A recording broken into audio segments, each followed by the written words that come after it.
Who is Putin? It's clear that most people hope that he, Putin, will be different, and it's very natural.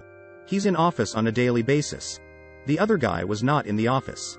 This person worked for many years with foreign investors in St. Petersburg, dealt with country things, the nitty-gritty of day-to-day work.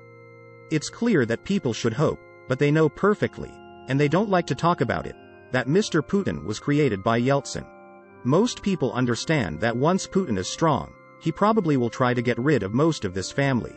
But it doesn't mean that anybody today in Russia thinks that Putin is a great reformer, that Putin is a great Democrat, an ideologically motivated idealist, or anything.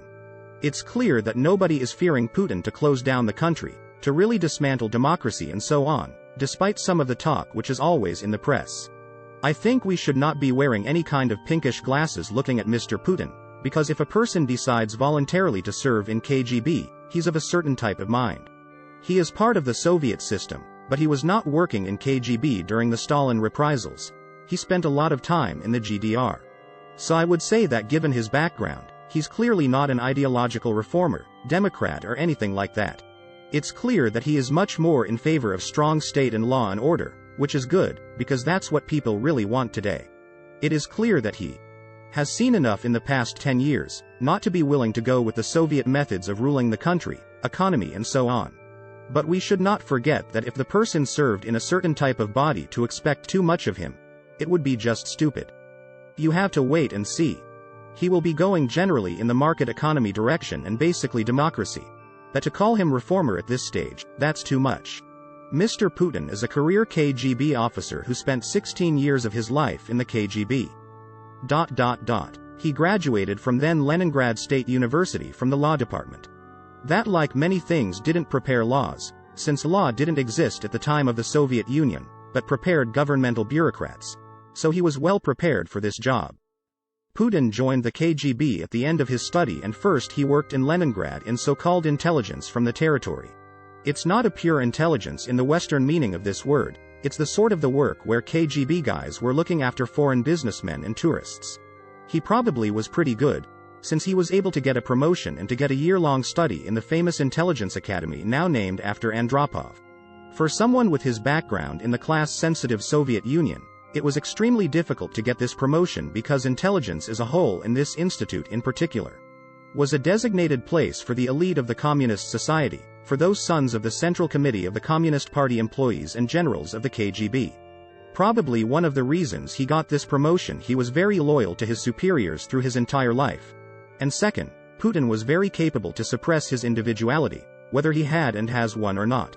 In the Soviet Union, the rule of the game was if one wanted to make a career, one had to obey the following saying: never stick your head out of the tram window. In 1995, he got an assignment in the second biggest KGB intelligence office in East Germany, in Dresden. He wasn't very successful despite of all the stories that you often can read in the foreign press. I mean, Putin never been a sort of James Bond.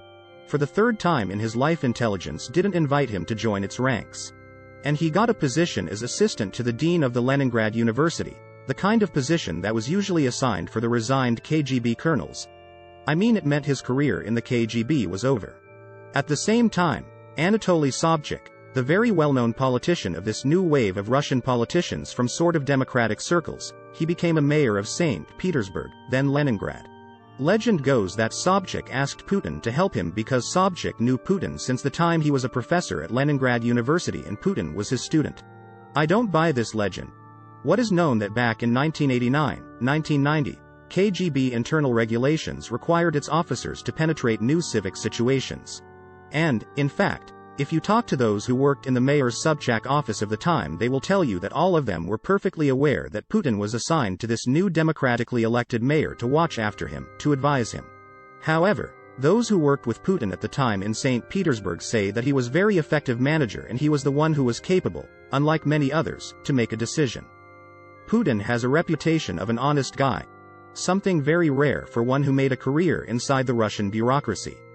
Obviously, I don't think that's a good idea to judge Putin just by his KGB past.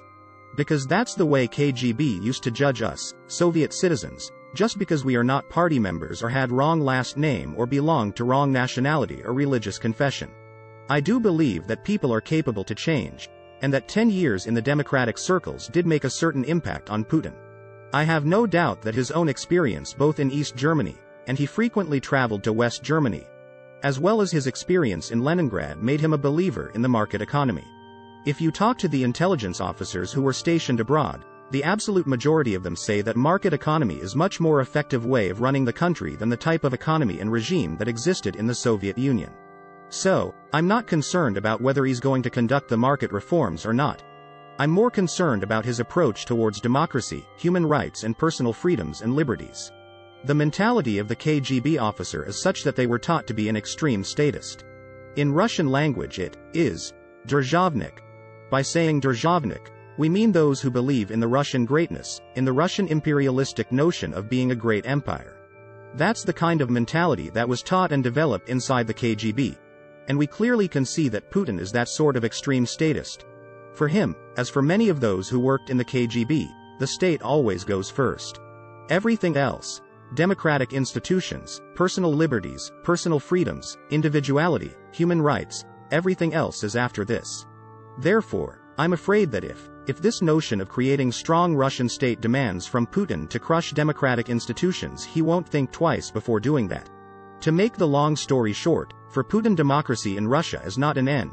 He doesn't have personal stakes in that like, for instance, Yeltsin had. For him, democratic institutions are the means. If sometimes effective means, then he will use them. Sometimes not effective, then he will screw them up. I think that Putin is a pretty much pragmatic guy. He does understand that Russian economy cannot survive without the help from the West. On the other hand, he does know that Russia is lacking the capabilities to blackmail the Western countries with its nukes.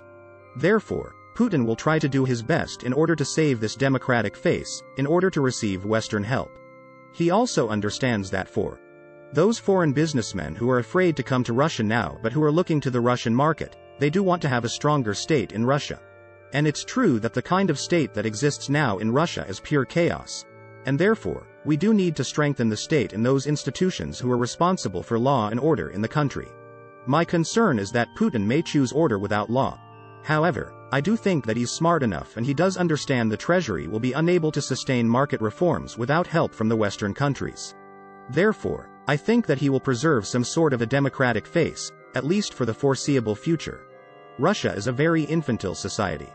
We got accustomed to having a state that was responsible for everything in our lives, medical care, schools, even the way we made kids.